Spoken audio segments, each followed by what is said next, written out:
teoricamente não pode passar de sexta-feira, porque se passar aí vai ficar para a semana que vem, as coisas vão ficar muito em cima do laço e vai ser difícil de aprovar e aí possivelmente só vai ficar para o semestre que vem. Mas, semestre que vem a pauta já está andando, já tem gente falando sobre novas possibilidades, novas pautas, novos assuntos a serem tratados no Congresso Nacional, então precisa virar a página nesse primeiro semestre, votando tudo que precisa ser votado, colocando em discussão tudo que precisa ser discutido. Bom, o que a gente tem também de informação a respeito de movimentações dessa segunda-feira? A gente vê que empresas ligadas ao setor de tecnologia estão um pouco mais descoladas nessa segunda-feira, justamente por conta dessa percepção de cenário econômico trazido pelo Boletim Focus, e também a gente vê empresas ligadas ao setor de mineração e siderurgia.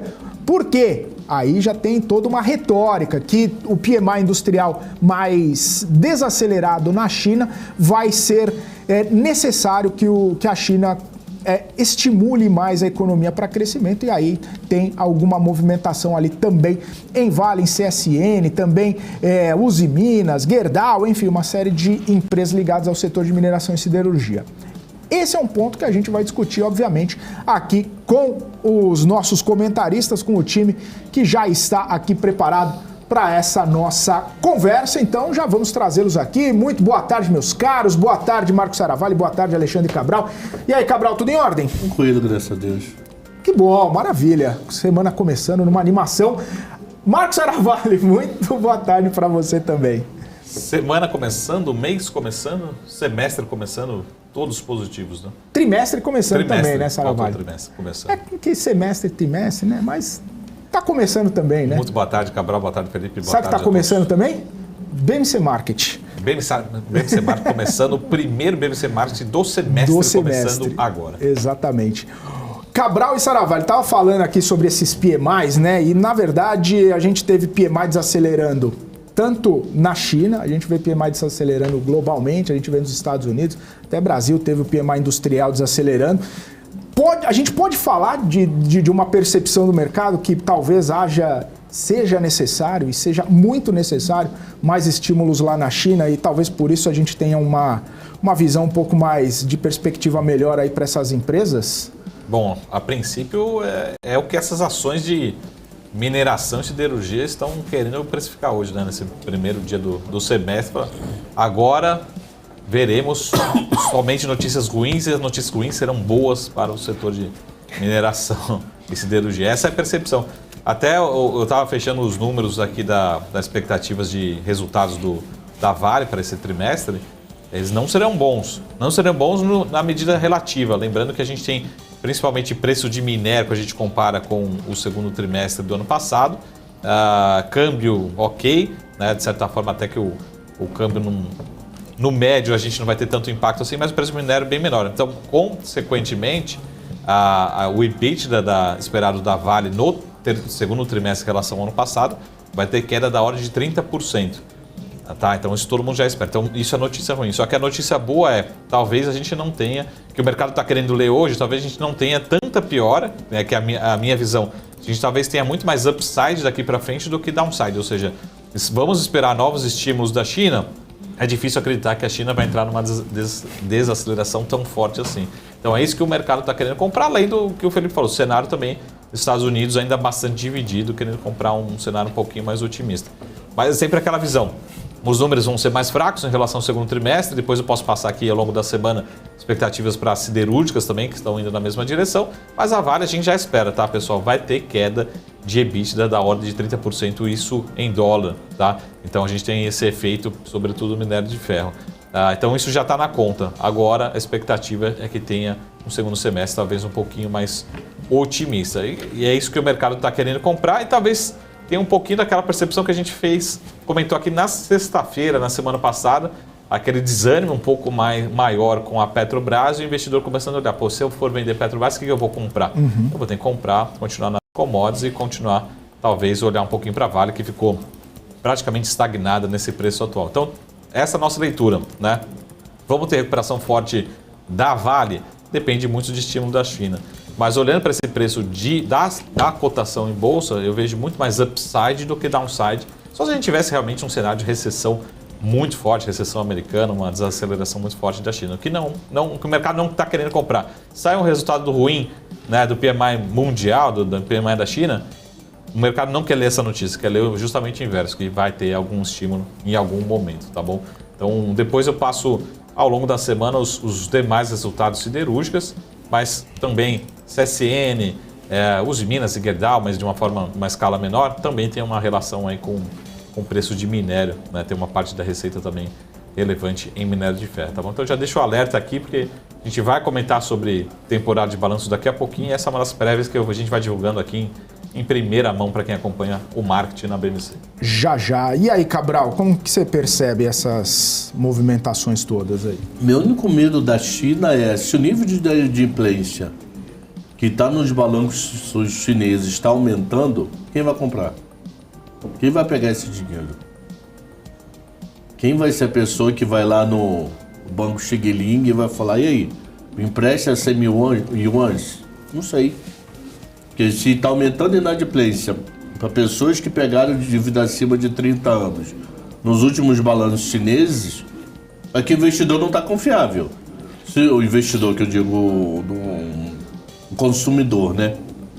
O consumidor não está tão confiável assim, ou está inadimplente e não está conseguindo pagar, porque ele vai pegar dinheiro novo. Então não sei até quando esses estímulos irão funcionar corretamente, tá? Eu não sou PhD em economia chinesa, mas unindo essa notícia, que o setor bancário está subindo muito a inadimplência de um balanço trimestral para outro. Em paralelo, com o mundo não crescendo tanto, com problemas em construtoras chinesas, eu não sei se o pacote faz efeito prático ou se vai ser notícia para subir bolsa. Tenho dúvida de verdade disso. Quer fazer uma tréplica, ou Seravalli? Não, eu tô só na ponta da bolsa, então o mercado só quer ler a notícia boa, né? Boa.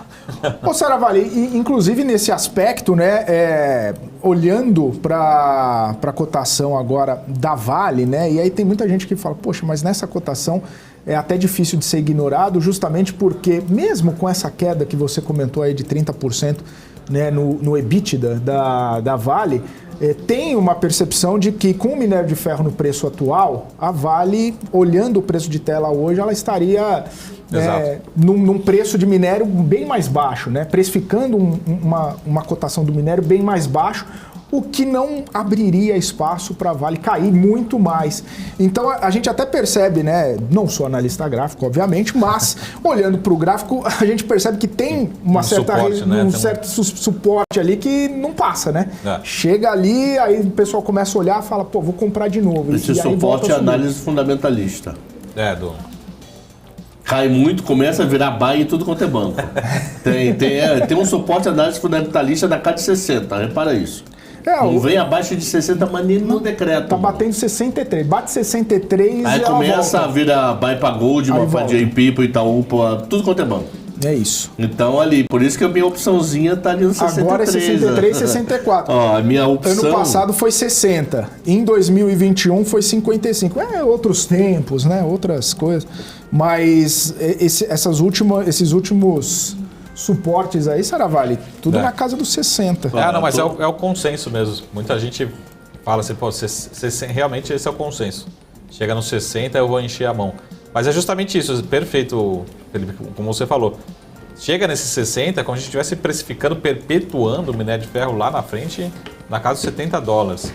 Então, o quanto que teria que cair, quanto de recessão, né, o quanto de estresse a gente teria que ter para perpetuar. É lógico, se o minério continuar caindo mais 10, 20, 30% nos próximos meses, a Vale vai junto. Então, mas quando a gente olha para a perpetuidade, até para a geração de caixa, a gente vai ter realmente o mercado já falando, pô, nos R$60 está super bem precificado.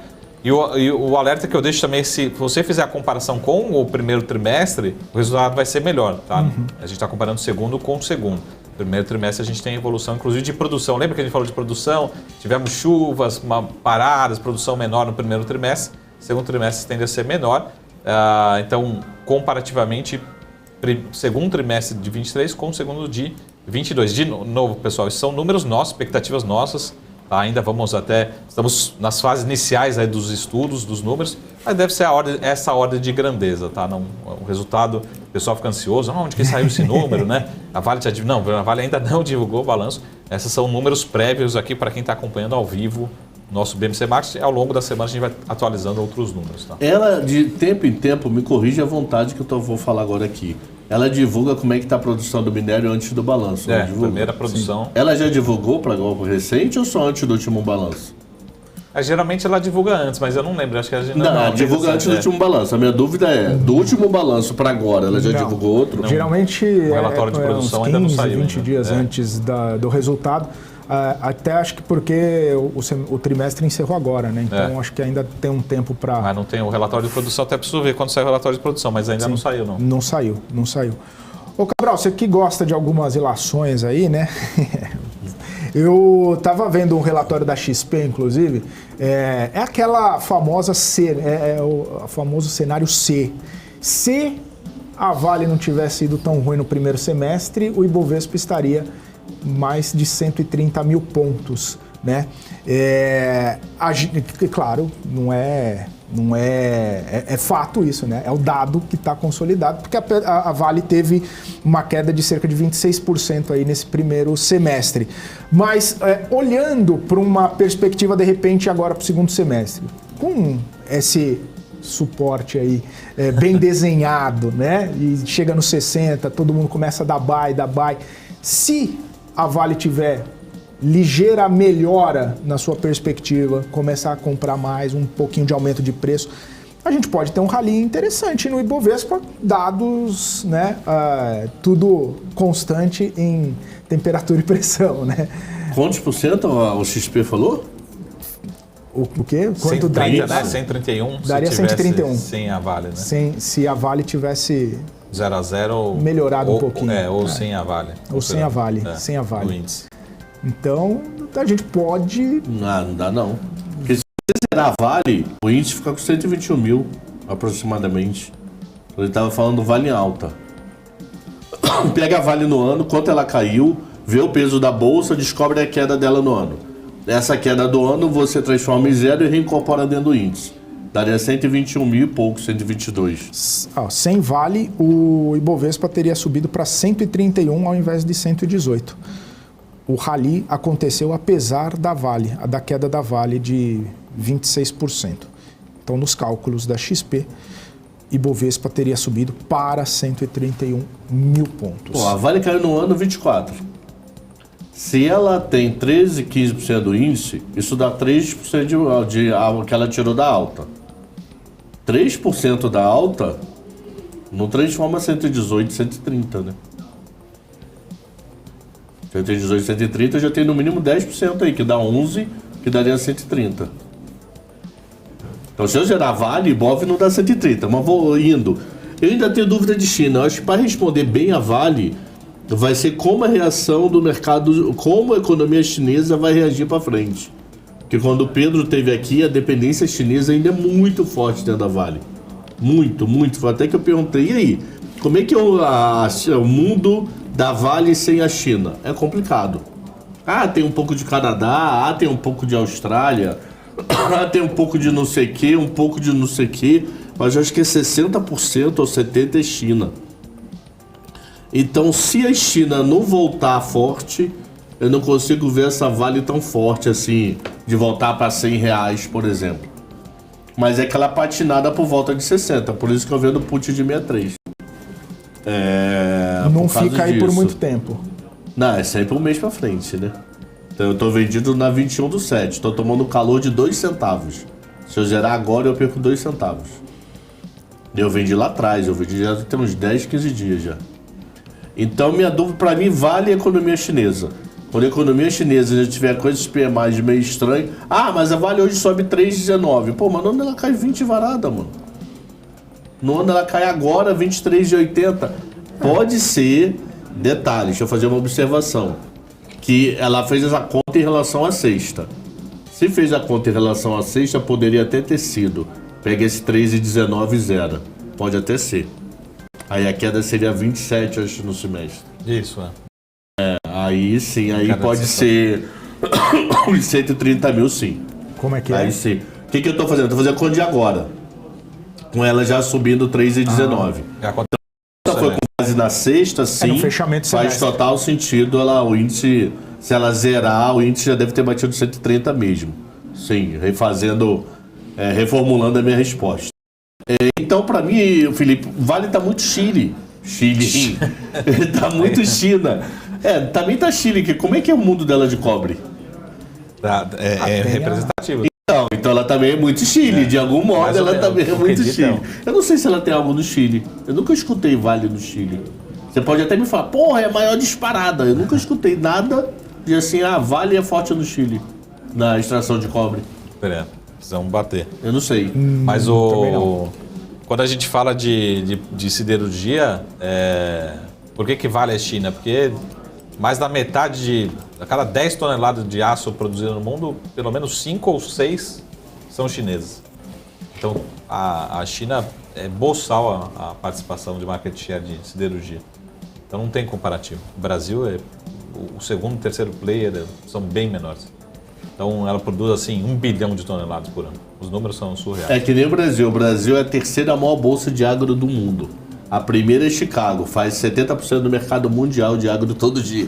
A segunda, eu não sei se é Nice ou Londres, que faz os outros 15%. O Brasil faz 0,5%, mas é a terceira maior Mas do é a mundo. terceira manhã. O Brasil Então tem é que nem Brasil é o terceiro maior do mundo, só que China faz tudo, tem né? um dos maiores parques de siderurgia do mundo. Só que o Brasil faz 50, exagero, né? Mas 50 milhões e a China 1 bilhão. Os números são... Muito Não discrepantes. dá pra comparar. Mas é o terceiro. Tem Tem medalha de bronze todo ano. Top 5. Só que a de ouro vale ouro, prata e bronze, né? Depois eu vou bater esses números, mas não é muito longe dessa ordem de grandeza. Então, é mais do que 50% é produzido na China de aço, no mundo todo. Mas ela produz o quê? A lâmina, a folha e dá para os outros fazerem alguma coisa? Todo o aço mundial. O segundo player, depois eu vou traduzir o número certinho, mas estou falando de uma produção de 100 e poucos milhões. Assim, é 15%. Que é Estados Unidos, deve ser. Estados Unidos, Índia, tem alguns países, Turquia, alguns países grandes. Mas assim, nada chega comparável à China, em termos de produção de aço. E aí uma parte fica lá, uma parte também vem para cá. A gente compra também aço, o Brasil, o mundo inteiro compra aço chinês. E tem muita coisa assim que a gente não tem parque, né? Vou te dar um exemplo. Depois até vou deixar aqui aberto para se tiver algum especialista. Mas, por exemplo, o Brasil nunca produziu uma grama de, por exemplo, de trilho de trem, né? de ferro. É um aço super específico, especial. Para que o Brasil vai colocar uma planta para produzir esse aço, né? Se a gente nunca sabe se vai ter investimentos, vai demandar, então aí vem importação. Esse é um exemplo de importação. Lula ficou maluco hoje quando descobriu isso. Hoje ele foi em algum evento de trem aí. Tem que produzir, disse ele. Algum evento hoje de manhã, ele ficou com a tamanca. Acho que ele não... Eu também não sabia disso. E ele ficou maluco. Como é que pode o Brasil não produzir trilho de trem? Mas aquele papo, o investimento. Você vai produzir para deixar uma planta parada lá e não sabe quando vai usar? Das trens que moramos em São Paulo, o metrô demora 10 anos para entregar uma estação. E, porra, pelo amor de Deus, quanto tempo demoraria para usar a fábrica? A fábrica vai produzir E para às vezes quem? é um aço muito específico que não vale a pena você parar para melhor importar. Sai mais barato, né? Se o Brasil Menos dor de resolver cabeça. recuperar o tempo perdido e criar uma baita malha ferroviária, pode até ser. Que aí é trabalho para 10 anos. Agora, se ficar como está hoje, 2023, 3 anos para entregar uma estação de trem, aí no meio do caminho o teto do negócio cai, que nem o da Marginal ali, que está passando por baixo da Marginal. Toda hora dá uma droga daquilo. Que eles estão fazendo, que não sei se é continuação de Santana, sei lá, que está por baixo. Aí cai, aí ferrou tudo. A fábrica vai fazer o quê? E aí, já que estamos falando de produção e saindo do minério e indo para o petróleo, Arábia Saudita e Rússia anunciaram corte de produção de petróleo e isso acabou mexendo, impactando com o preço da commodity também no cenário internacional. Inclusive, até um pouco mais cedo, estava subindo, aí chegou a cair, subiu de novo e agora está caindo de novo. A gente vê um impacto em Petrobras também por conta daquela queda forte que a gente teve em Petrobras na semana passada, depois que foi anunciado o corte do preço do combustível, né? Tanto do gás de cozinha quanto da gasolina nas distribuidoras. E foi uma queda bastante forte, todo mundo questionando se havia espaço para isso, se estava de acordo com o PPI, se não estava, enfim. Até o Jean Paul Prats foi para as redes sociais e falou que segundo as palavras dele, baseado em decisões econômicas. A Bicom está 46 centavos. Pois é. Agora. Mas diz que está baseado nas decisões econômicas. Então, não sei se essa movimentação de Petrobras também está sustentada na forte queda, porque quase 5% de queda é bastante e abre uma janela. Se é porque cortou produção e fala, bom, já que o pessoal cortou produção, de repente o preço vai subir e vai ser bom para a Petrobras, ou se o pessoal ficou feliz com o Jean Paul Prats dizendo que não, tá tudo certo, baseado em decisão econômica, não fiquem assustados investidores. Fato é que, por um lado a Vale sobe, por outro lado a Petrobras sobe, ânimo para o Ibovespa. Um detalhe, a Petrobras está subindo, mas com um volume bem fraco. 682 é volume, mas geralmente no programa já está na casa de 800 milhões a 900. Então tá subindo, tá legal, 1,59 tá Petro PN agora, a 4. Mas o volume não tá aquela maravilha. E quem é o destaque na compra é gringo, com 115 milhões na compra. Merrill Lynch, Credi e UBS. Na venda, gringo aparece em terceiro e quarto, vendendo 32. Então o net de gringo é comprador em 100 milhões, vai. 100 milhões de reais não é nada, meu povo. Quem tá comprando a Wayne é gringo. Primeiro colocado. O salário, o bônus de vocês dois, 17 milhões de reais. Quem? Merrill Lynch. Então o que vocês ganharam de bônus anual na BMC, a Merrill Lynch está fazendo agora 17 milhões, nada. Tá boa, tá volume de feriadão mesmo. Feriadão que eu digo lá fora, né? E a já Vale. Fechou, já tá tudo. A Vale gringo comprando, hein? Vamos ver se a Goldman continua emitindo a Vale. Pô, lá dentro tá na roda, mano. É sério, cadê a Goldman? Entre os 10 maiores vendedores, ela não aparece. Ela é a quinta maior compradora, mas com 41 milhões de reais. Então o mercado tá xoxo. Então eu só consigo dizer se o mercado virou a mão quarta-feira. Porque o volume tá muito ruim. Quer dizer, não tá aquele volume horroroso. Mas 200 milhões é muita diferença para Petro. Tá dando 684 milhões, 920 mil agora. Essa hora já devia estar 800, 900. Então, ok, tá subindo, mas pode ser na mão de poucos. Amanhã ainda é feriado, então eu acho que na quarta a gente consegue dar um oficialzão disso aí. E ao mesmo tempo, alguém me falou, eu posso estar maluco, me corrijam de ponta a ponta, que o JP recomendou compra no final de semana da Petro. Eu não achei isso em lugar nenhum. Por isso que eu não falei isso, que é uma dúvida. Leram isso em algum lugar? Eu lembro dessa do JP, mas a DR faz um tempo. Eu me lembro que foi depois da notícia me falaram que foi depois da notícia da Petro. Mas eu não achei, não vou mentir. Procurei que nem um desesperado? Não. Procurei em 3 fontes, não achei e deixei pra lá. Felipe, deixa eu só confirmar aqui os números certinhos aqui da produção mundial de aço. Números 2021 da worldsteel.org, números públicos.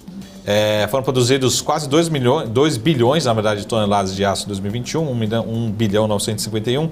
Sem só a China, 1 bilhão e 32. Lembrando, isso é produção e não a capacidade instalada. A capacidade instalada é um pouco maior. E o Brasil fica ali na 9ª posição, produzindo quase 37 milhões de toneladas, 36 milhões de toneladas. 1 bilhão e quanto? 1 bilhão e 32 vem da China. A gente é o restinho deles. Aí o segundo colocado, que é a Índia, é 118 milhões, Japão com 96, Estados Unidos com 85. Então o segundo colocado faz por volta de 11%, o outro 9 e pouco, o outro 8 e pouco. Estados Unidos 85, Brasil com 36 milhões de produção. Total 1.900, sendo que 1.032 é da China. 1 bilhão, né, de toneladas. Por isso que quando a gente fala minério é China, porque só eles produzem aço no mundo. Ao olhar qualquer aço aqui, você olhar, tem uma chance muito grande. É porque você tem pouco contato com o aço, né? Geralmente é escondido. Você não olha assim, o aço ali. Às vezes no metrô. Você já pegou né? o produto acabado, que aí ele já derreteu, já virou de tudo, ou ele tá aqui escondido. Mas tem utensílio doméstico, veículos, automóveis, transporte Mas você não urbano. vê assim, produzido na China. Você vê o fabricante. Vamos dar um exemplo meio. Você vê assim, Tramontina. O final. Você não vê made in China, o aço da Tramontina. Gerdau, né? No nosso dia a dia. Neuza e Minas. É e isso. SSN. Cabral, só para te pontuar aqui, ó, o JP, ele elevou recomendação, mas isso foi lá no começo de junho, tá? Então esquece. Preço-alvo R$41 e tudo mais, mas foi no começo de junho, não tem nada a ver com esse fim de semana, pelo menos nas agências que temos acesso aqui na BMC. Eu procurei uma gringa e 2 nacionais e não achei nada. Então, por hora não. Mantém a recomendação, né? Acima de desempenho acima da média do mercado e preço-alvo R$41 para as ações de Petrobras, que já é bastante perto do que está agora. Bom, vamos agora então para um rápido intervalo. Na volta a gente continua batendo papo, a gente continua falando um pouquinho a respeito de todas essas movimentações do mercado financeiro e ainda vai trazer nosso convidado, vai debater Boletim Focus. Continua com a gente, é rapidinho.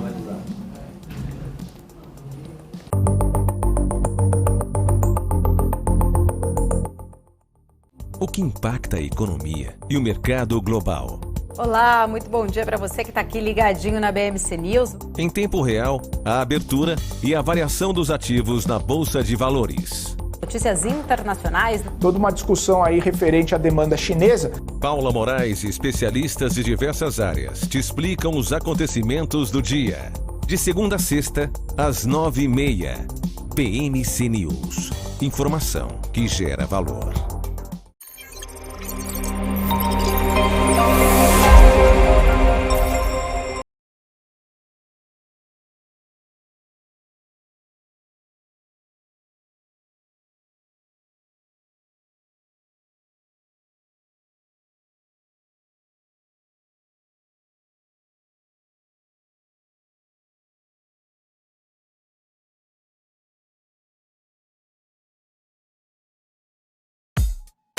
Tesouro Direto. Tenho certeza que você já ouviu falar nele. Mas você sabe o que ele é?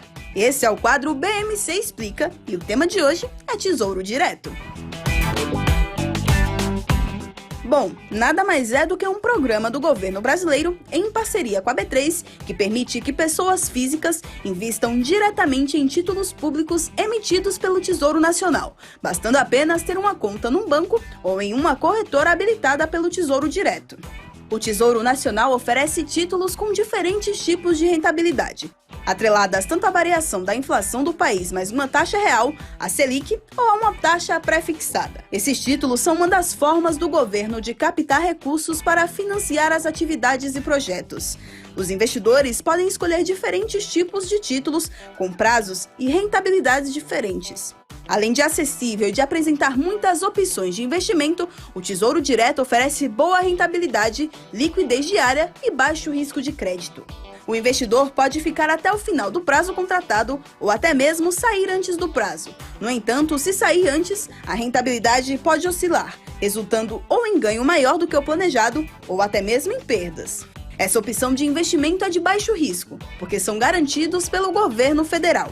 Mas é sempre muito importante avaliar os riscos e as oportunidades antes de fazer qualquer investimento.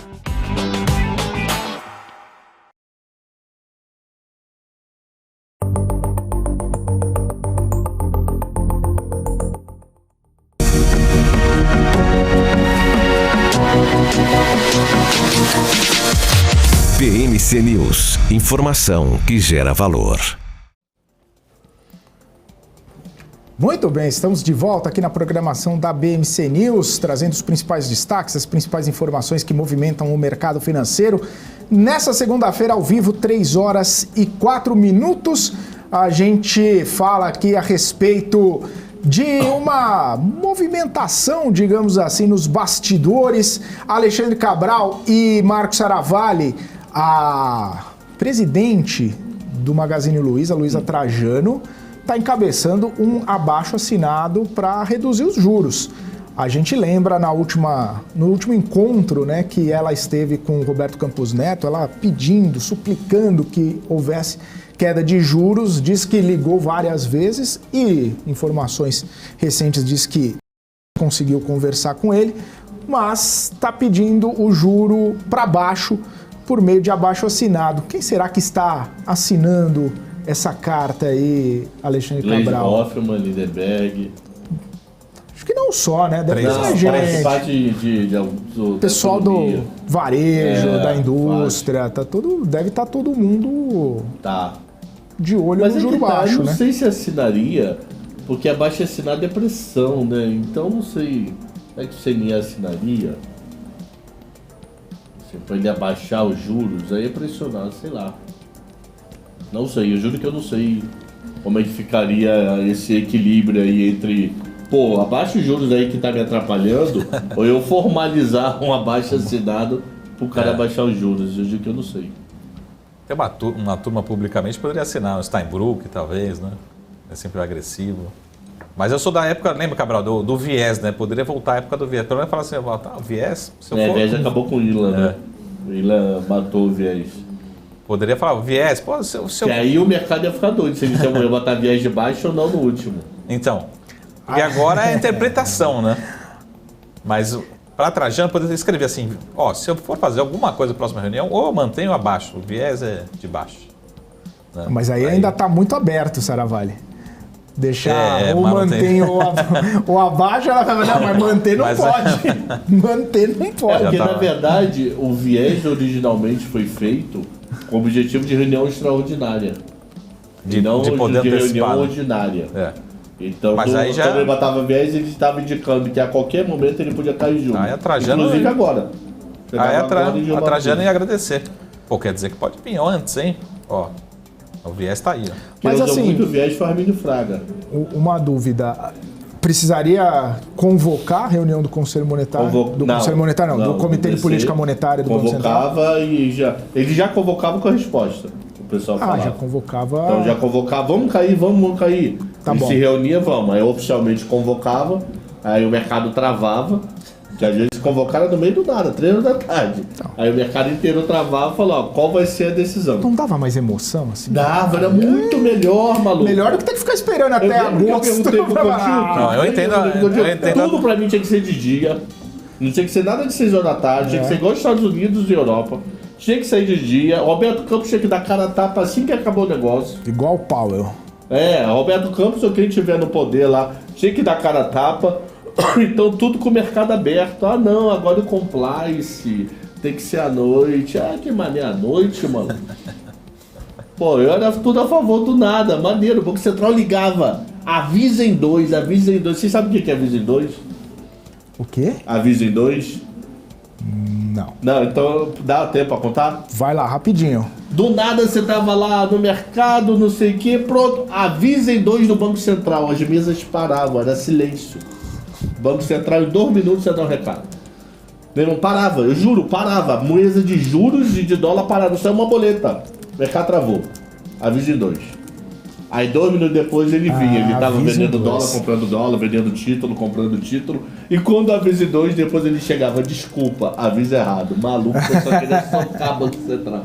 Mas é sério, o mercado travava. Não só é uma boleta. Porque o Banco Central tá nas mesas, né?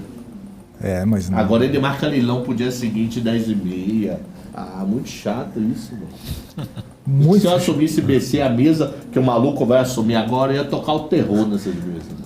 Ia ser só aviso de 2, nada de amanhã 10h30. Amanhã 10h30. Só pra gente contextualizar, Cabral, quem é o maluco que vai assumir? Quem é que vai? Galípolo, né? O diretor lá apoiou e assumiu. Diretor de política monetária do Banco Central. Ai, da amanhã às 10h30 com a Petax das 10 horas. Que mané Petax das 10, maluco? É agora. Spread na linha. Ih, muito compliance aí o BC também. Não atual, já tem uns anos isso. Fechou. Então tá, momento. Aviso em dois. Ô Cabral, sabe que me falaram há 2 minutos aqui, ó? Aviso em 2 se o convidado já entrou. E entrou mesmo. Pode ser que ele seja da época do aviso em 2. Ele já está aqui conosco, o Alex Agostini, que é economista-chefe da Austin Rating, já está aqui conosco. Foi muito aviso em 2. Alex, seja muito bem-vindo. Prazer falar contigo, muito boa tarde. Prazer, meus queridos, boa tarde. Sempre bom falar com vocês. Tudo jóia. Bem? Só para não perder o gancho aqui, você é contemporâneo da época do aviso em 2? Rapaz, eu comecei com o Maílson da Nóbrega em 1990. Então, muito aviso em 2. Só um detalhe. Você na crise do México, em março de 94, você estava em mesa de operação? Você lembra onde você estava? Não, eu tinha 19 anos, não estava em mesa de operação, estava na consultoria, né? Fiquei na consultoria há muito tempo, mas você estava falando do viés, né, do Copom. E ele usou isso pouco tempo, né? Eu acho que a última vez já faz quase 20 anos, né? Eu acho que só o Armínio Fraga que usou muito. Quando ele esticou aqueles juros para 45, quando ele assumiu, ele metia de velho que ele do nada ele caia 5%. E aí você, amanhã a Selic é 5% menor. Mas é uma boa, já que o CMN mexeu agora, uma boa o Banco Central modernizar, né? Eu acho que ele conseguiria coordenar melhor as expectativas, né? O viés não tem desde 17, eu acho. Eu acho que é final de 17 o Ilan tirou. Eu achava que era antes. Não. O que tinha era viés neutro o tempo todo. Mas ele acabou com o termo viés, acho que foi 17. Ok. É isso aí. Viés neutro o tempo todo, é isso mesmo. Boa. Ô, Alex, agora trazendo um pouco a conversa para mais perto de nós, né? Para hoje, por exemplo, o Boletim Focus do Banco Central mostrou mais uma vez percepção do mercado de inflação para baixo, Selic para baixo.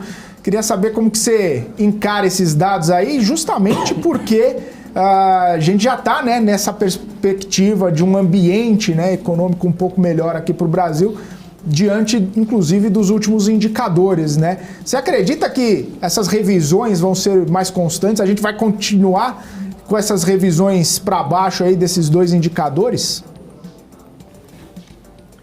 Olha, não há dúvida que sim. Tanto que hoje, retornando das férias hoje, já revisei todas as nossas projeções e o nosso número por IPCA desse ano caiu para 4,77 para este ano e para o ano que vem para 3, se não me engano, 3,45, né? Ou seja, já bem mais baixo do que o Focus vem apontando. E isso daí não tem nenhuma grande surpresa, né? Se a gente olhar os dados do atacado, GPM, o IPA, os IGPs da vida, e essa semana vai sair o GPDI, já temos mais de 6 meses que os dados no atacado só estão mostrando queda, né? Estão lá no terreno negativo. Em algum momento isso ia chegar no varejo, nos IPCs, principalmente no IPCA. E tem uma grande chance do IPCA ficar no terreno negativo esse mês de junho. A nossa projeção na Áustria é uma queda de 0,02. Então, sim, a expectativa é que tenhamos mais revisões para baixo da inflação nesse ano. Isso não necessariamente significa que o Banco Central errou a mão, mas confesso que ele deixou um pouco desorientado o mercado na última decisão, né?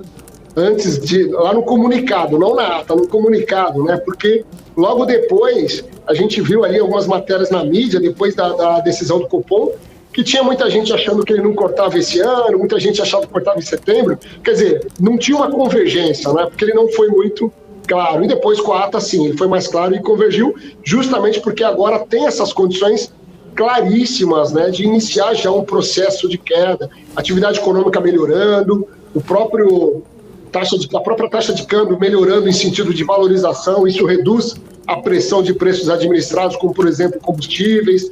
Então isso ajuda um pouco a ter um cenário mais confortável no Banco Central, sem colocar a necessidade de viés de baixa. Deixa eu te fazer uma pergunta. Se olhar para a curva de juros agora, A que faz mais sentido para fechar os DIs seria uma queda de 0,25 em agosto, uma queda de 0,5 em setembro e 2 quedas de 1% em novembro e dezembro, fechando o ano a 11%.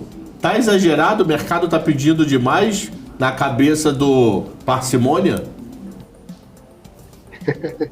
Olha, na cabeça do parcimônia, sim, o mercado está pedindo demais. Na Austin, por exemplo, nós estamos com o final do ano para 11,75.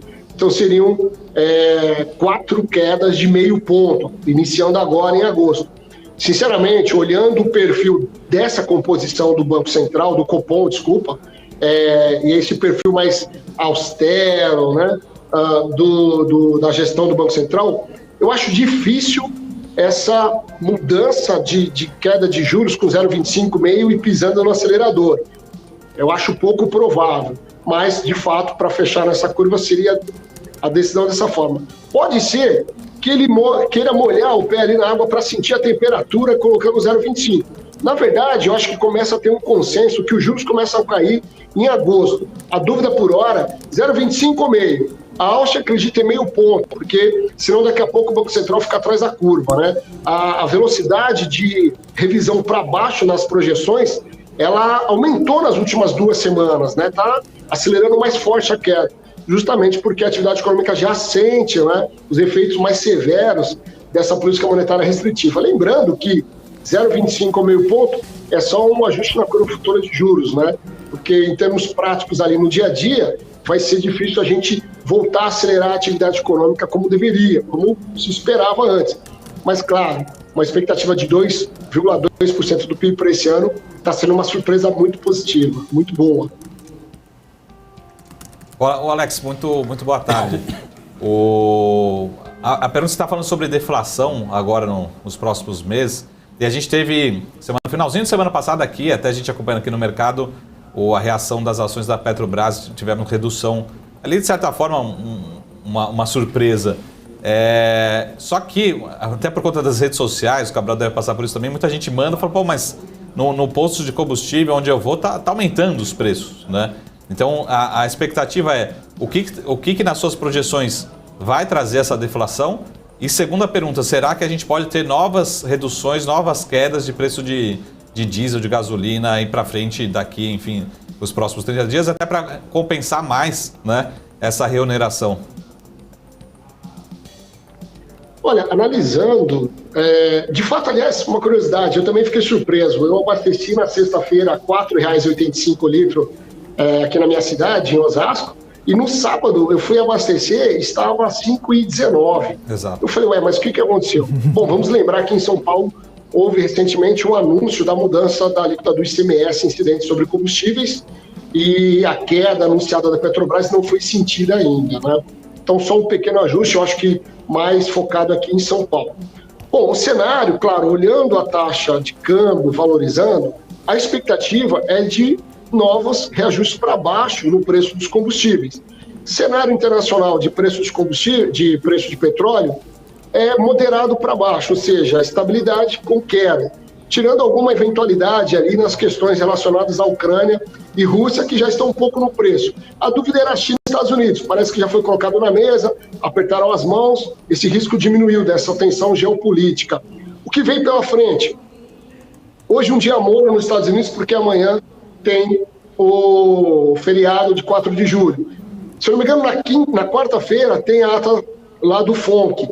A ata do FONC, ela pode gerar um otimismo ainda maior, no sentido de que tudo está tranquilo, sob controle, e aí aqui a gente pode ver essa taxa de câmbio valorizar ainda mais real sobre o dólar, e aí perspectivas são criadas em relação a uma nova rodada de redução de preço dos combustíveis. Até porque esse novo governo ele quer dar essa boa notícia, né?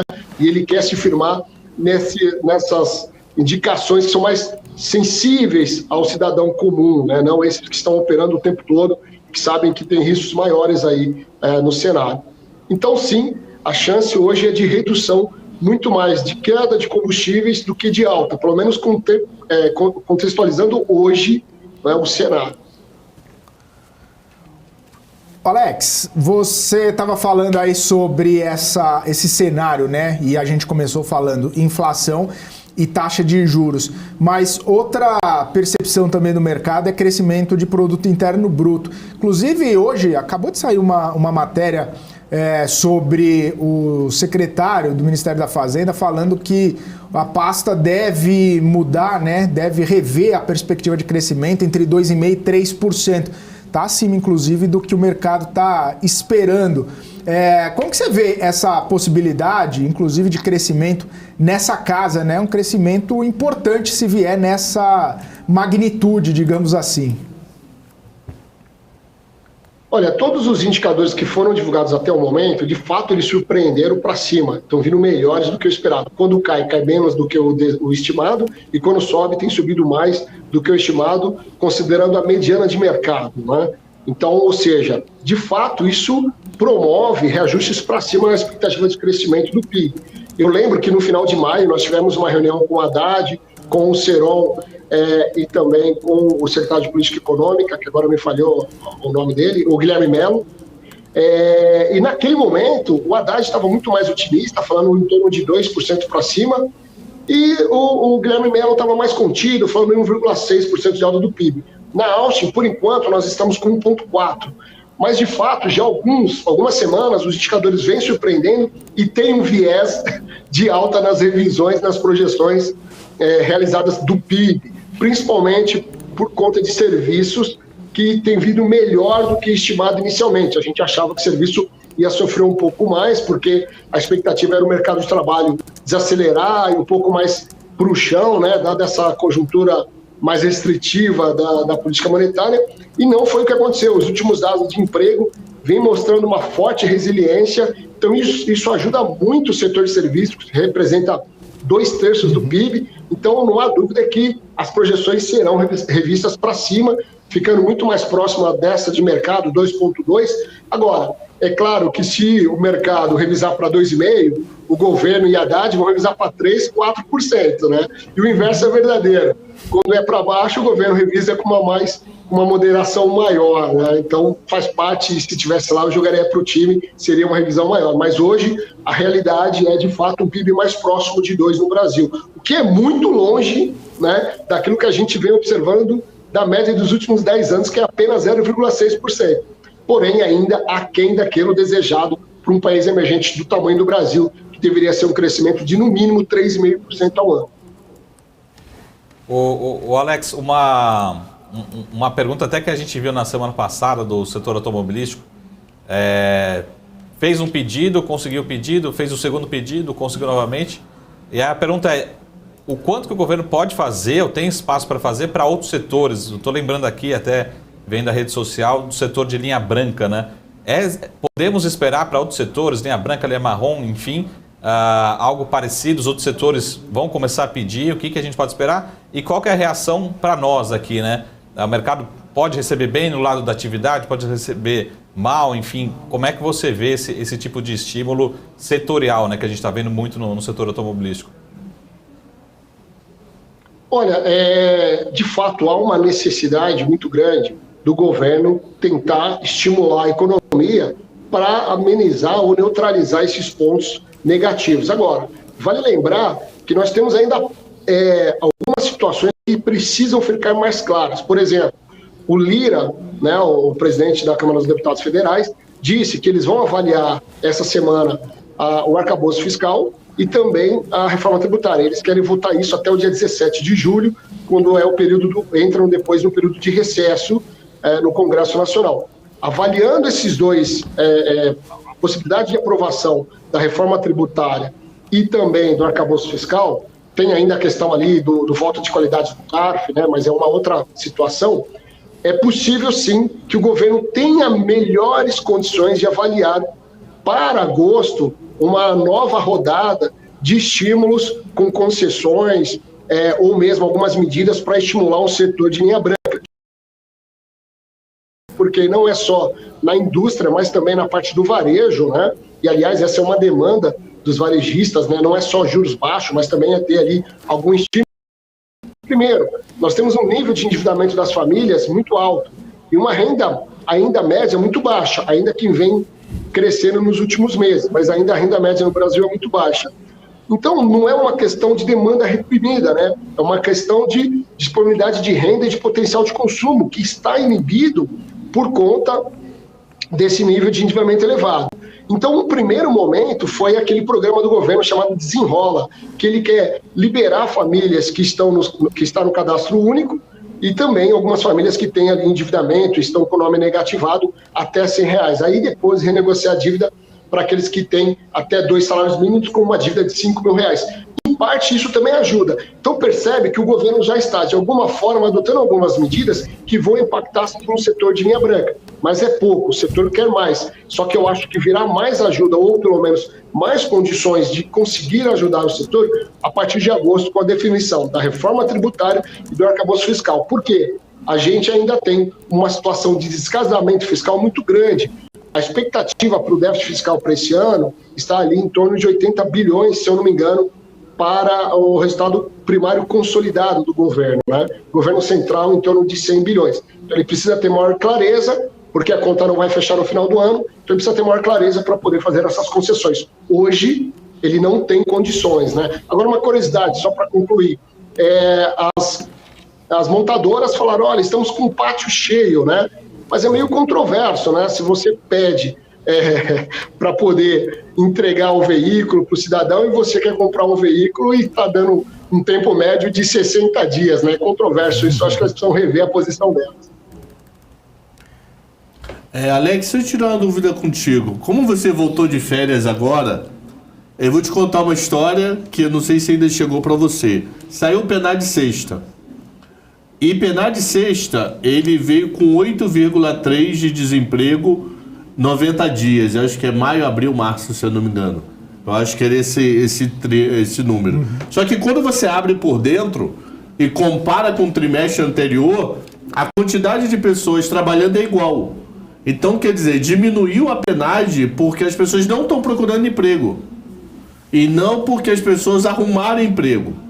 Então, existe alguns pensamentos, assistência social, está tão difícil procurar que eu não procuro, alguém da casa está bancando a casa e eu preciso ser dona de casa.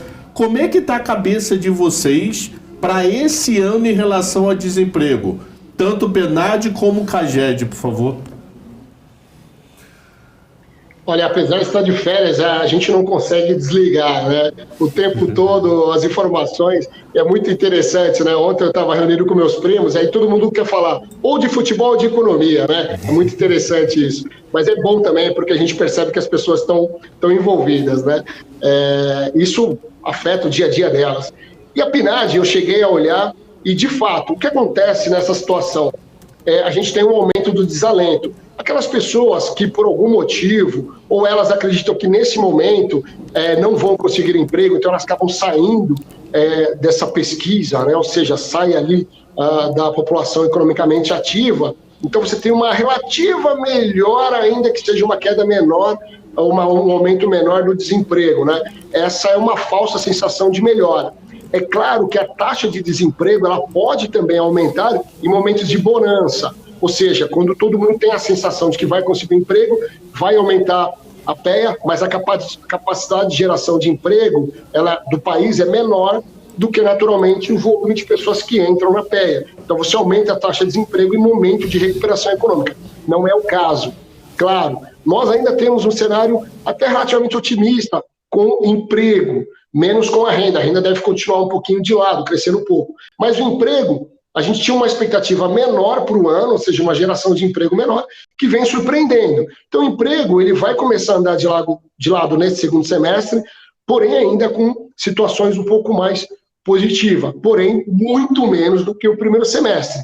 Infelizmente, essas informações, essas notícias, alimentam aquelas pessoas que por algum motivo estão desempregadas e acabam esperando um pouco mais para conseguir emprego. O que acontece? Elas vão fazer o chamado emprego temporário, né? Numa linguagem popular, o famoso bico, até engrenar um pouco mais a economia e elas voltarem a ter uma maior confiança de conseguir o emprego, né? Porque tem que alimentar, trazer refeição para dentro de casa, alimento para dentro de casa. Então, vão ali no emprego temporário. Eu acho que isso vai acontecer. Aumentar o emprego temporário daqui para frente, e aí só lá no último trimestre que vão ter uma retomada das contratações.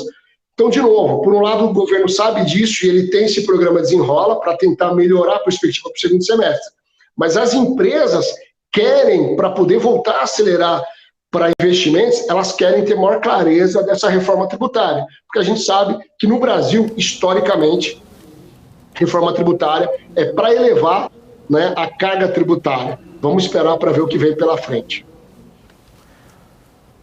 Alex, última questão aqui de minha parte, olhando mais para mercado, e também a gente fala bastante desse fluxo estrangeiro, e eu li um relatório hoje de manhã que falava o seguinte: olha só, o Brasil tem tudo para surfar essa melhora de ambiente, pelo menos interno, e com o olhar do estrangeiro para cá, porque México tá caro, Rússia não é opção, a China com PMI negativo, entre Turquia também não se fala, dentre os países emergentes, os países pares brasileiros, o Brasil tem toda essa possibilidade de viver essa melhor opção, ser a melhor opção.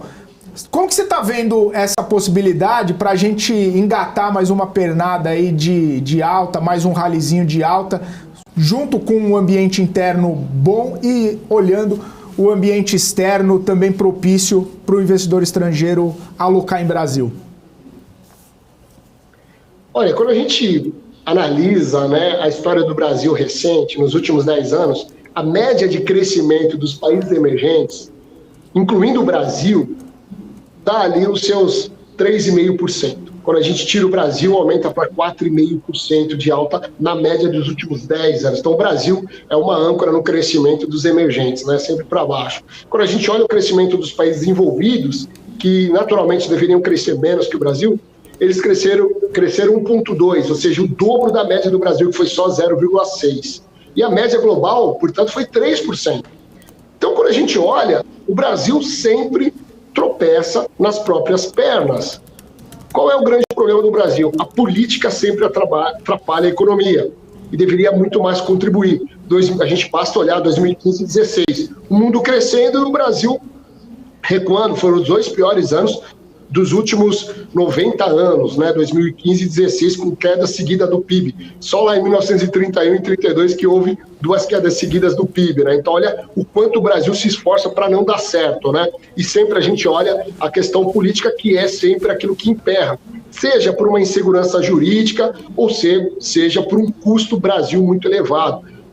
Basta colocar na conta ali a carga tributária, que é uma das maiores do mundo, com um menor retorno para a população, que é o IDH baixo.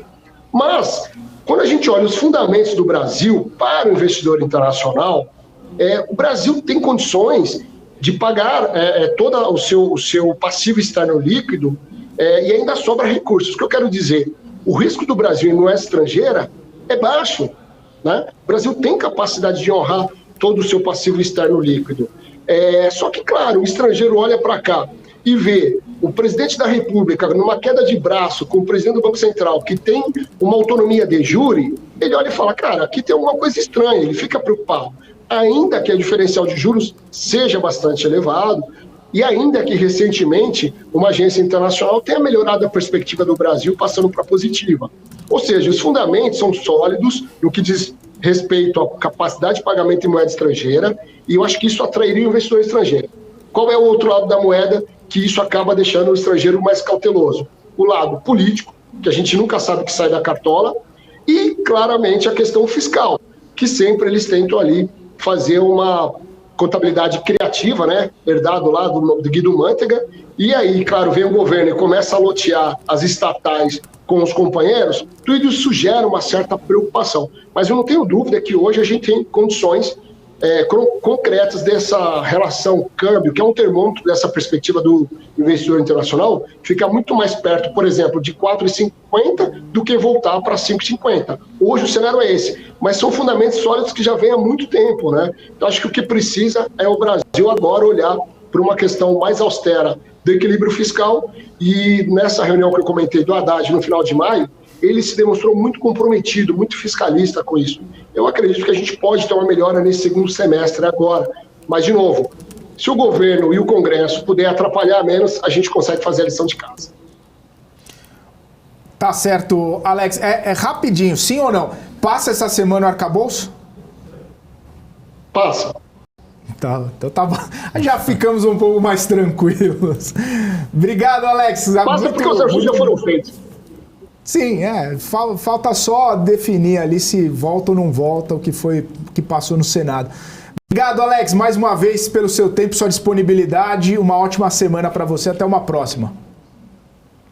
Marco, Alexandre, Felipe, agradeço a vocês, todos que nos acompanharam até aqui. Um abraço, até mais, boa semana. Um abraço, valeu. Valeu. Alex Agostini, economista-chefe da Austin Rating, aqui conosco. Sempre muito bom bater esse papo. Bom, 3 horas e 35 minutos, a gente vai para um rápido intervalo. Daqui a pouquinho a gente segue com o nosso papo, nossas repercussões aqui de tudo que está movimentando o mercado financeiro. Você continua com a gente, o intervalo é rapidinho.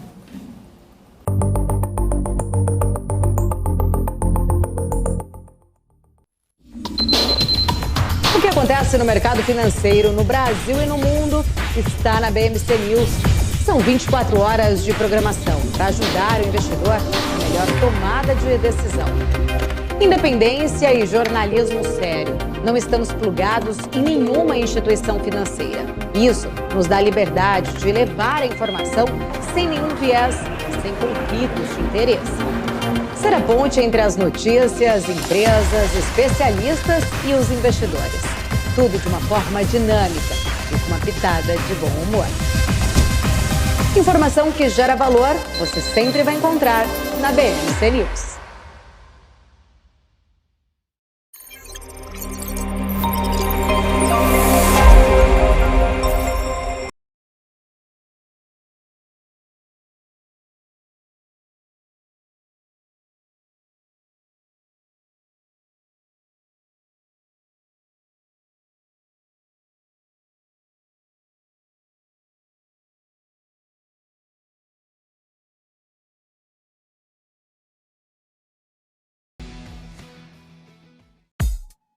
Tesouro Direto.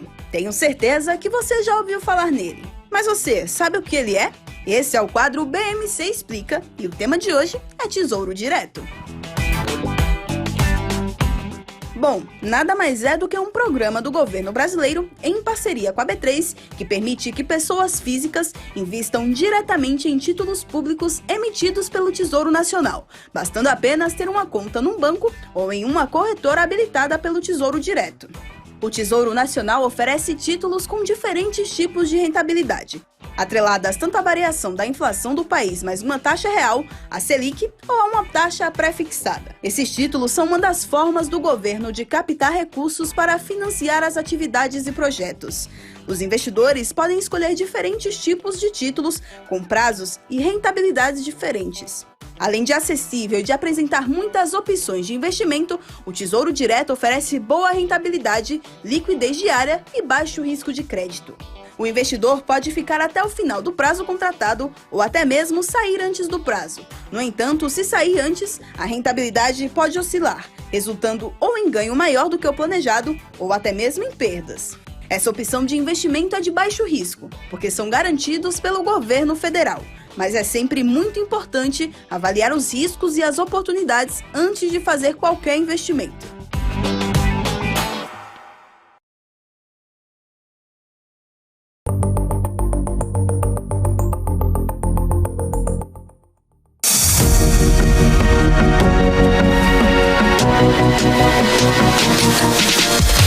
BMC News, informação que gera valor.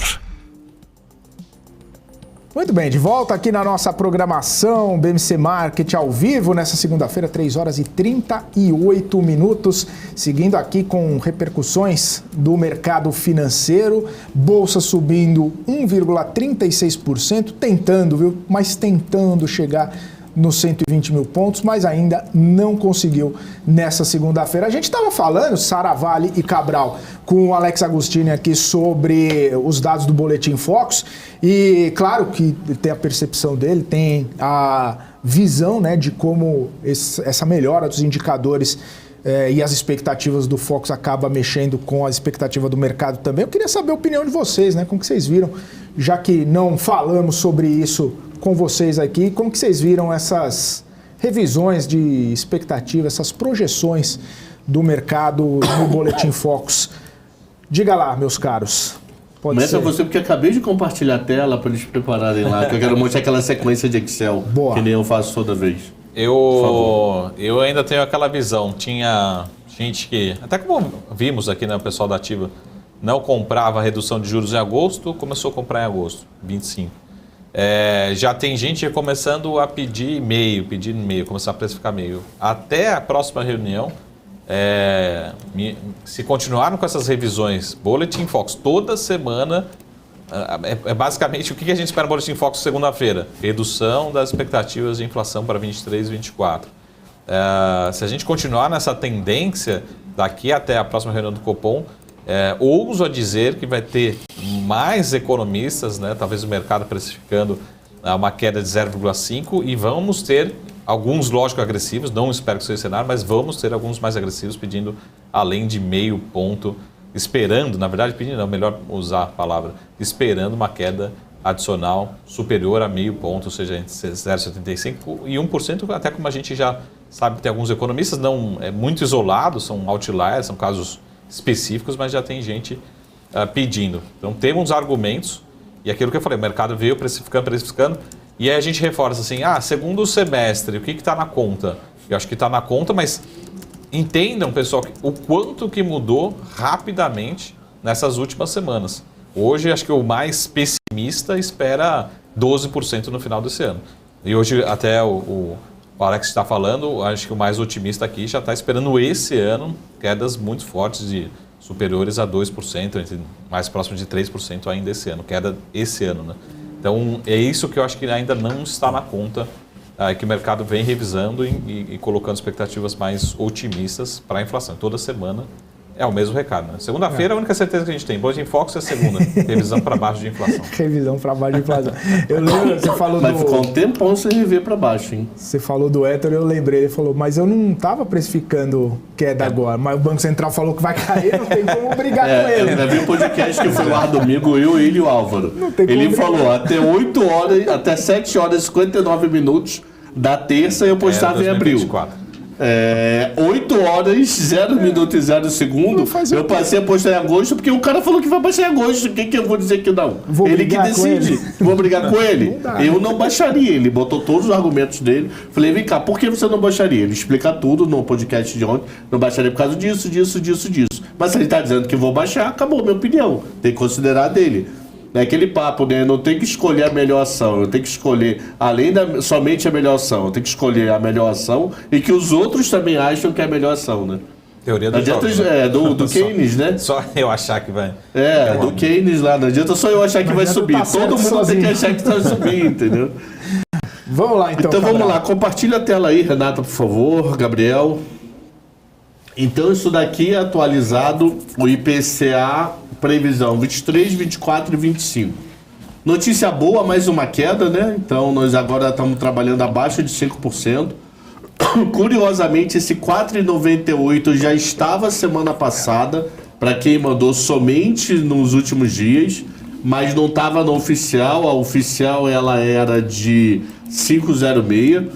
Então agora nós temos 4,98 quem mandou nos últimos 30 dias e quem mandou somente semana passada já fala em 4,92. Então nós tivemos um tomo bom. Esse número chegou a trabalhar na casa de 6,10.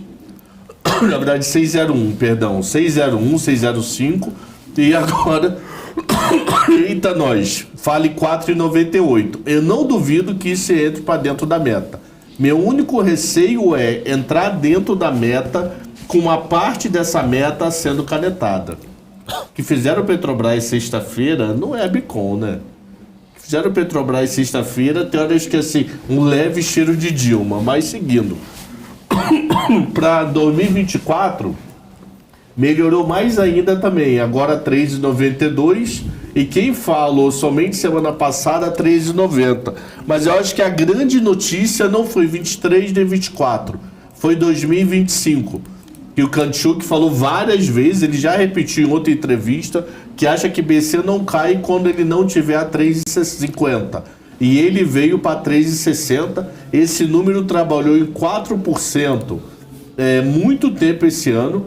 Quer dizer, aqui, ó, ele trabalhou em 4% aproximadamente 40 dias, voltou a cair, agora já fala em 3,60. Então, resumindo, da última reunião para cá, nós tivemos 2 grupos de focos. Dessas 6 informações, 5 são boas e 1 é ruim. Mas a ruim já foi superada por uma boa. Como assim? O IPCA desse ano já caiu 0,14 a previsão pelo Focus. O de 2024 já caiu 0,08. E para 2025 já saiu de 3,80 para 3,60.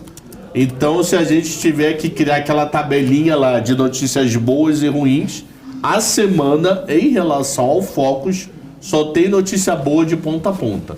Então, menor inflação, tanto para 23, 24, como 25. A manutenção foi encarada como ruim lá, Cabral? Eu considero ruim porque ele só cai 3,80, ainda é alto, né? Considerando a banda de 3 com 4,5, não estaria nem na metade. Então, a manutenção eu considerei ruim, porque para mim boa é quando está trabalhando a favor da queda. E se fosse alta, aí seria um vermelho sangue aqui, né? Entendeu? Por isso que dá um rosinha. Então, para mim, até agora, a notícia é boa vindo... Quer dizer, até agora não, né? Hoje, a notícia é boa vindo do Focus. Não esquecendo que nós temos uma semana aí que eu acho que o grande decisor vai ser Brasília para local e nacional ADP e Perro que a gente tem durante a semana. E o cupom, considerando a curva de juros, deixa eu só ver como é que o cupom reagiu a isso. Deixa eu olhar rapidinho se mudou, deixa eu ver, ó. No, meu Deus do céu, no Profit, para outubro, 13,346, uma pequena mudança que não deve fazer efeito matemático prático, ó, continua 001, e para janeiro 24, 12,785. Então a melhor forma de fechar essa planilha é uma queda de 25 em agosto, uma queda de meio em setembro, e eu acho isso aqui bem exagerado que o mercado está pedindo, mas ok. Uma queda de 1 em novembro e uma queda de 1 em dezembro. O ano agora 3,75 fecharia o ano a 11%. Eu acho que o mercado meio que se emocionou com o seu parcimônia em fazer essa queda de 1 em 1 aqui. Eu acho que pode fazer sentido 25,5 festival de meio ou 25,5 0,75 e 1, que nem era até semana passada. Isso para mim faz mais sentido do que 1 em 1 aqui no final, tá? Mas o tempo é o senhor da razão. Pode tirar o compartilhamento, por favor. O Saravalli, será que o mercado está naquela de o não já tem, então vamos pedir? Pode ser, sim. Né? Área comercial de qualquer empresa, o não já tem. O não já tem. Vamos tentar transformar em sim, eu não duvido. Aí o que ele vai ter que fazer bem feito? Nessa entre reuniões, por exemplo, hoje a Fernanda teve reunião, acho que com a Guide, se não me engano. Tava na agenda lá. Começar a dar discurso, ó, negócio não é bem assim não, maluco. O negócio é um pouco diferente. Eu acho que o mercado pode estar exagerando demais. Participar de eventos e mostrar algum gráfico que o tombo não precisa ser tão exagerado. Porque frustrar mercado estressa a curva. Mercado esperava meio. Vamos imaginar que na de setembro o mercado vem a 25 de agosto, ok? E na de setembro o mercado botando meio na curva desde agora e continua esse meio o tempo todo. Chega lá, ele cai 25, pode dar droga. Então é melhor ele já começar a preparar o terreno para o próprio mercado transformar esse meio em 25. Porque senão, imagina, por que caiu menos? O que ele está vendo que eu não vi? Olha o estresse que ele causa. Entendeu? Então, eu acho ainda para esse BC 1 em 1 exagerado, mas até novembro tem chance aí de, sei lá. Só um parênteses aqui, o Cabral. A Guardada, ela teve agenda com Quantitas, Warren e Bradesco BBI. Então não foi com a Guide, desculpa. Mas talvez o discurso seja esse mesmo, né? Põe a bola no chão, fala, mercado, vocês estão pedindo demais, né? Não exagera. Não ia dar nada até ontem, não ia dar nada, agora você já quer 2 de 1, pô. Pô, Calma, eu não te dei nada, eu te dei uma viagem pra Praia Grande. Você já quer ir pra Riviera Francesa, mano? Calma. Já quer ir direto pra Ibiza, um jatinho particular e tudo pago. Calma. Vamos Tem devagar dinheiro pra com isso dor ainda aí. não. Saravalli. E eu vou responder hoje não tem gráfico, mas eu vou... Não tem Sara Hoje Gráfico? não, só sexta-feira. Sara Gráfico. Só você bater, coloca a meta de audiência, É aquela Felipe. coisa, tem- Aí se a audiência bater um certo nível, a Tudo gente que é escasso tem mais é valor. lógico. Se tiver todo dia, não acaba a graça. acaba a graça. Mas uma curiosidade, o Cabral gosta Dado das cultural. curiosidades. Dado cultural. Das últimas 11 vezes que o S&P 500 subiu mais de 10% no primeiro semestre, todas elas teve alta no segundo semestre. Mas alta é forte ou meio? Entre 1,5% e 15% no segundo semestre. A pior foi em 1988. Desde 1988, todas as 11 vezes tivemos segundo semestre positivo. E a maior dela foi 2013, mas 2021, que a gente lembra, foi 10,9% no segundo semestre. Uma coisa que a gente pode complementar esse estudo é o que o BC fez nesse período? O que o Fed fez nesse período? Pô, toda vez que teve alta de 10 e o Fed subiu os juros, foi tanto segundo semestre.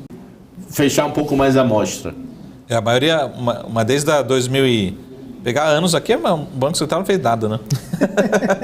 2003, tem vários anos aqui que não fez nada. Não teve não sei, tem que pegar ela juros toda. parados. Só 2013. Só se reuniu. É, Só tomou café ruim. Eram que o tempos falou. bons, né, Felipe? 2008 até 2009, na verdade, até 2018. Eram tempos bons, se reunia só para se encontrar. Boa. Saindo um pouco do cenário só econômico e boletim Focus, rapidinho, porque temos dois assuntos importantes para tratar. Eu quero repercutir com você, Saravalli, também com o Alexandre Cabral, revisão de perspectiva do Bank of America, mais conhecido por vocês como Merrill Lynch. Pra mim é Bank of America, é pra ele que é Merrill Lynch. Só pra ele, pra mim é Bofa, nem Bank of America, pra mim é mais Bofa. íntimo do Bofa. Pra ele que é Merrill Lynch. É que quando- Aquela vez ele falou, Merrill, pra mim ok que eu sei, mas pra quem não conhece, maluco, Se é um- você se é um- fala que é Merrill Lynch. E o pior é eu brigando com o Saravalli. Tava no gráfico Bank of America, ele falou Merrill Lynch. Eu, não, Bank of America, Saravalli, olha lá. É Enfim, que se é um cliente de varejo, se você quiser atender como varejo, você fala que é BOFA, né? É um banco de varejo dos Estados Unidos. Se é um cliente private, você quer justificar o private, você fala que sou atendido pelo Merrill Lynch, entendeu? É o mesmo banco. é o mesmo banco, são as mesmas pessoas, só muda Mesma o nome. pessoa. Mas enfim, o querido Bank of America, ou Merrill Lynch, ou BOFA para os mais íntimos, mudou a precificação de alguns ativos ligados a petróleo. E o que me chamou a atenção aqui, Saravalli, é que, assim, não foi nem elevar o PRIO de 54 para 55, como preferência do setor, não foi nem PetroRecôncavo reduzindo de 34 para 29, mas foi 3R reduzindo de 90 para 45. Mesmo assim com recomendação de compra, mas de 90 para 45. Interessante essa mudança de percepção. Uma curiosidade pura. Agrupou alguma coisa? Não. Teve só Porque follow-on na verdade pode recente, ser né? que é metade, né? Teve só oferta recentemente, subscrição, mas nada além disso. Então, foi pô, só- reduziu horrores mesmo. Foi exatamente. Porque vai que o chamou agrupou, a sei atenção. lá, alguma Não, coisa, aí- porra. aí- É que nem aquele Ou papo, desdobrou, né? né? A ação custa 200. Não, recomendo compra a 210. Aí a ação capa 120. Não, recomendo compra, mas reviso para 130. Porra, eu não confiava no 210 então, é isso? Se adapta ao mercado e não ao fundamento, mano. Vai no Manteu. Mano, vários, a gente vê isso toda semana. Mas desculpa, é a Enfim. resposta dele. Não, e o Cabral falando 3R aqui, eu lembrei de outra coisa lá dos Estados Unidos, que você falou da política. Eu vi um outro gráfico que ele falava justamente sobre inflação. O S&P 500, ele sobe muito, muito forte quando tem revisões de expectativa de inflação para baixo nos Estados Unidos. Então, mais do que política monetária, a inflação. Mas isso depois eu faço os mais comparativos. detalhados aí. Mas falando de 3R, eu particularmente não tive acesso ao relatório, né, completo. O que usualmente muda, e aí para você entender se teve só alteração na 3R ou no setor inteiro, o que usualmente muda e muda radicalmente é quanto que é trabalho de petróleo na perpetuidade.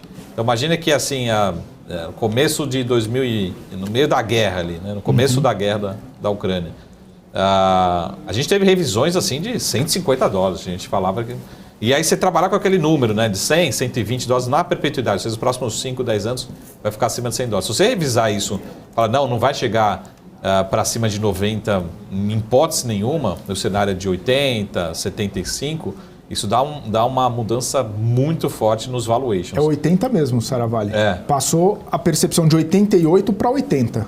Essa é a percepção de barril de petróleo do Bank of America. Do BOFA.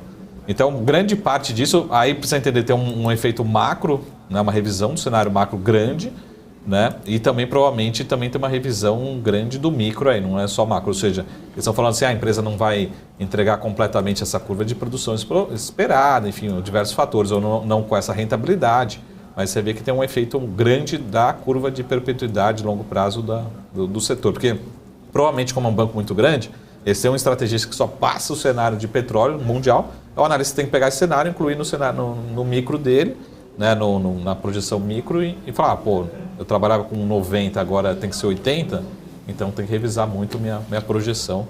E isso impacta. Precisa ver se foi só na 3R ou provavelmente foi no setor como um todo. Né? Em todas as junior eles revisaram. Eles revisaram para baixo. Na verdade, PRIO subiu de 54 para 55. Uma revisão para cima, ainda é a preferência do setor para o Bank of America. E aí PetroRecôncavo saiu de 34 para 29. Com recomendação de compra ainda também. Mas foram revisões mais tranquilas ali, né? Menos, com uma amplitude menor. E tem também um efeito, provavelmente tem um efeito também marginal, mas se você considerar nessa própria follow-on, né? Porque se aumenta a quantidade de ações, você aumenta a base, você acaba diluindo o seu target aí também. Então, acho que é uma série de fatores. Mas chama atenção pela magnitude da revisão, no caso da 3E. O lado bom é quem quiser olhar no copo meio cheio é que ele mantém a recomendação de compra no ativo. Né? Sempre, né? Sempre. A pessoa está comprada a 75, não, preço alvo é 90, não, né? Mas não, é 45. Eu não sei nem se bateu 75, eu estou chutando aqui. Não chegou não. Senhores, considerações finais nesse finalzinho de BMC Market, desse comecinho de semana. Alexandre Cabral, vamos lá. Focus, muito bom, muito bom. Por isso que você já pode ver gente falando e-mail, que eu não acredito devido a ser esse Banco Central. Mas o Focus foi muito bom mesmo, de verdade. Principalmente a parte mais longa da inflação. Essa para mim é a notícia do dia. E lá fora feriado, não tem nem muito o que falar, né? Amanhã então tá arriscado. Outra coisa, rápida. Fluxo de gringo, hoje é segunda. Nós estamos lendo de quinta, 1.800, a maior entrada de gringo num só pregão do ano, tá? Então, dos 5 maiores entradas de gringo de forma individual no ano, 4 estão em junho. Primeiro, terceiro, quarto e quinto. Mas mesmo assim, em janeiro ainda é disparado o primeiro lugar, porque teve várias entradas muito boas. Considerações finais, Marcos Saravalli. É a festa junina. O que a gente falou aqui na semana passada também é de follow-ons, né? Deixa o alerta aqui para follow-on, mais uma oferta aí, MRV tentando colocar de 500 milhões a 1 bilhão de reais.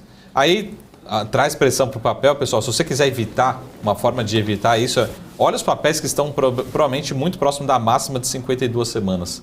Tem uma chance muito grande das empresas. Tem um estudo assim? Vamos porque conversar só dar uma pernadinha que o controlador adora fazer aumento de capital. E percentualmente esses papéis subiram muito, né? Sim. Assim, da mínima recente.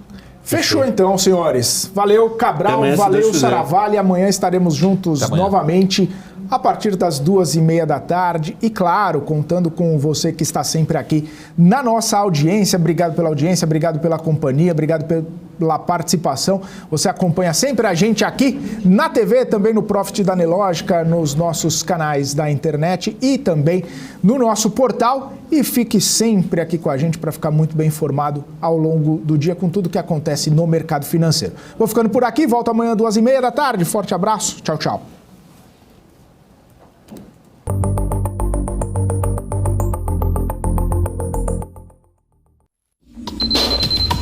O que acontece no mercado financeiro no Brasil e no mundo está na BMC News.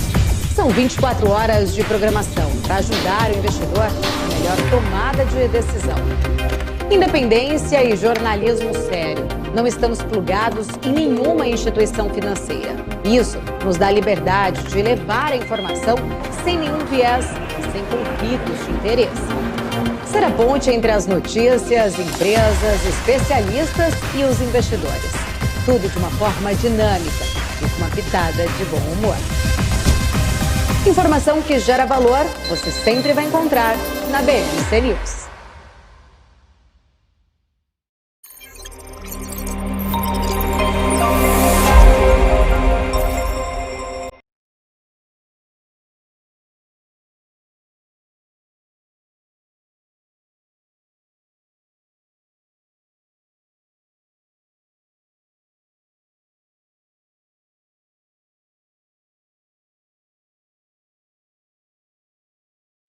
Vortex Beyond. Ela sempre volta a estampar as manchetes. Mas o que é a inflação? Esse é o BMC Explica e o tema de hoje é a inflação.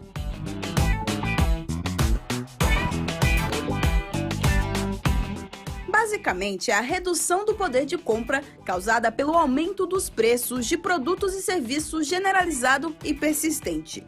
A inflação é um fenômeno causado pela expansão monetária, ou seja, pela impressão de dinheiro acima do que a economia consegue absorver. Alguns economistas também atribuem a causa da inflação a um choque de oferta. A inflação tem como índice oficial no Brasil o IPCA, Índice de Preços ao Consumidor Amplo, e é calculada pelo IBGE, o Instituto Brasileiro de Geografia e Estatística. O índice faz uma estimativa do custo da cesta de produtos e serviços que reflete padrões e hábitos de consumo de famílias com renda de 1 a 40 salários mínimos. Os grupos são alimentação, habitação, vestuário, transportes, saúde, despesas pessoais, educação, comunicação e artigos residenciais. A ferramenta que o Banco Central tem para controlar a inflação é a manutenção da taxa básica de juros, a Selic. Então, em um movimento esperado, quando a inflação está mais alta, o Banco Central tende a aumentar a taxa de juros com a intenção de inibir o avanço da inflação, desacelerando o consumo e os investimentos das empresas. Mas quais são as consequências que a inflação traz para as economias? A inflação alta nunca é bom. São várias as consequências que ela traz. Entre eles, a desestimulação de investimentos, a inibição do crescimento econômico, além de aumentar o custo da dívida pública devido à taxa de juros da dívida pública ter que compensar o efeito da inflação e incluir a ele um prêmio de risco como compensação das incertezas que a inflação mais alta traz.